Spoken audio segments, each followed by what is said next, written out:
Sveiki blogo skaitytojai. Šiandien noriu pakalbėti apie šilumos kainas Vilniaus mieste.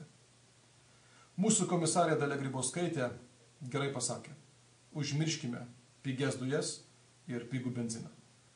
Daug politikų šiandien kalba ir spekuliuoja apie šilumos kainas, kai kas savo plakatais išklijuoja visą miestą, tačiau nesiūlo nieko racionalaus. Aš asmeniškai ir Liberalų centro sąjunga šiandien pasiūlėme ilgalaikės ir trumpalaikės priemonės, kaip išvengti drastiško kainų šuolio už šildymą šį rudenį ir kaip garantuoti ilgą laiką nedidelės kainas Vilniaus miesto gyventojams.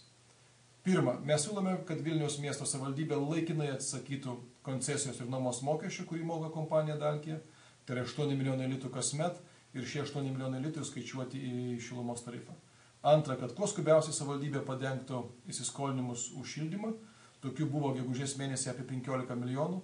Ir tikrai nėra sąžininga, kad Vilniaus miesto gyventojai apmoka nuostolius, kurie atsiranda dėl to, kad savivaldybė nesugeba apmokėti laiku už pateiktas šildymo sąskaitas.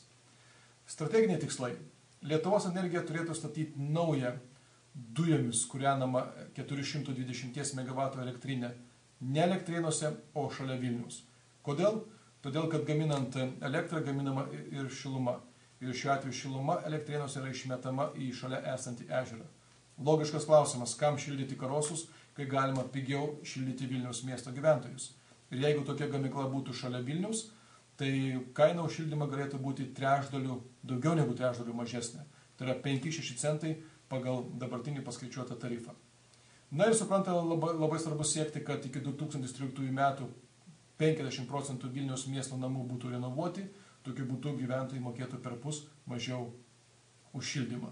Taip kaip moka švedai, danai arba kitų mūsų kaiminių valstybių gyventojai. Taigi, šių priemonių sieksime, kad jos būtų įgyvendintos ir kad vilniečiai nepatirtų kainų šoko šį rudenį mokant už šildymą. Iki.